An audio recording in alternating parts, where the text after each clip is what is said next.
आज हम सीखेंगे त्रिभुज के क्षेत्रफल के बारे में।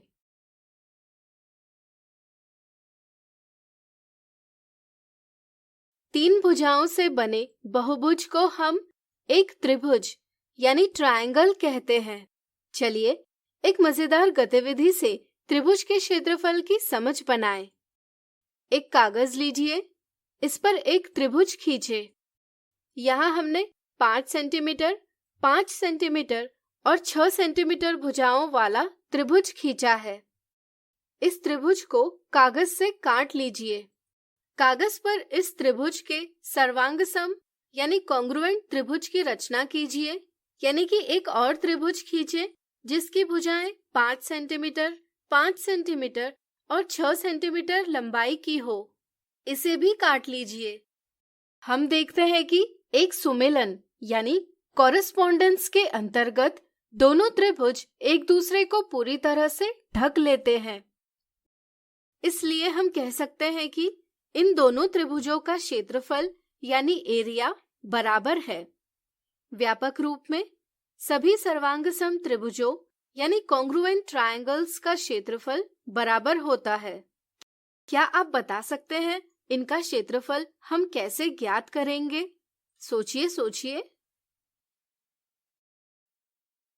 चलिए हम बताते हैं। हम काटे हुए सर्वांगसम त्रिभुजों को इस प्रकार साथ रखेंगे कि उनकी संगत भुजाओं यानी करस्पॉन्डिंग साइड्स का कोई एक युग्म आपस में मिल जाए। आप इसे इस प्रकार या इस प्रकार कर सकते हैं। ऐसा करने पर आपको एक चतुर्भुज यानी क्वाड्रिलैटरल प्राप्त होगा। यह किस प्रकार का चतुर्भुज है? सोचिए। इस चतुर्भुज की सम्मुख भुजाएं समांतर है एवं बराबर है, इसलिए यह एक समांतर चतुर्भुज यानी पैरेललोग्राम है। पिछले वीडियो में हमने सीखा कि एक समांतर चतुर्भुज का क्षेत्रफल बराबर आधार यानी बेस गुणा ऊंचाई यानी हाइट होता है।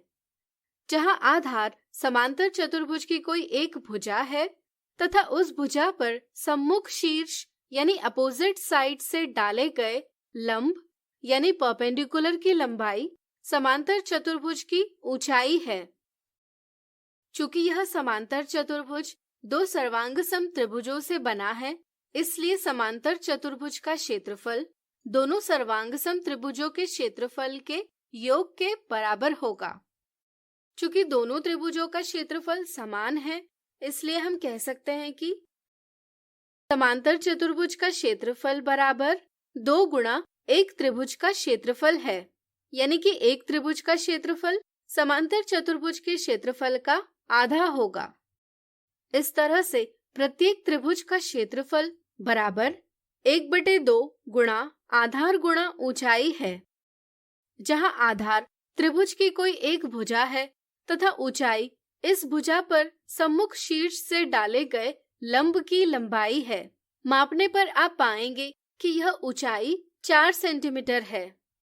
चूंकि लंबाई 6 सेंटीमीटर और ऊंचाई 4 सेंटीमीटर है, इसलिए प्रत्येक त्रिभुज का क्षेत्रफल बराबर 1/2 गुणा 6 सेंटीमीटर गुणा 4 सेंटीमीटर बराबर 12 स्क्वायर सेंटीमीटर है।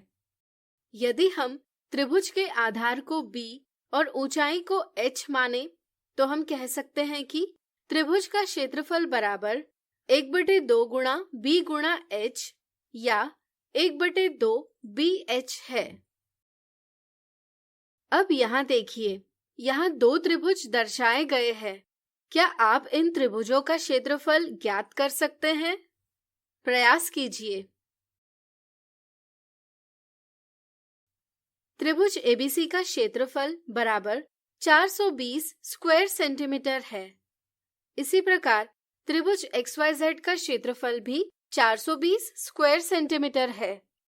यहाँ दोनों त्रिभुजों का क्षेत्रफल बराबर है।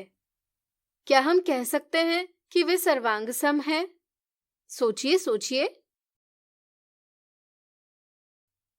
बिल्कुल सही, वे सर्वांगसम नहीं हैं, क्योंकि इनके माप अलग अलग है और वे एक दूसरे को पूरी तरह से नहीं ढकते। संक्षेप में, यदि दो त्रिभुज सर्वांग सम हैं, तो उनका क्षेत्रफल अवश्य बराबर होता है, लेकिन यह आवश्यक नहीं कि क्षेत्रफल बराबर होने पर त्रिभुज सर्वांग सम हो। तो अब आपकी त्रिभुज के क्षेत्रफल की समझ बन गई होगी। तो आज हमने सीखा त्रिभुज के क्षेत्रफल के बारे में। अगले वीडियो में देखेंगे इनसे संबंधित कुछ मजेदार उदाहरण।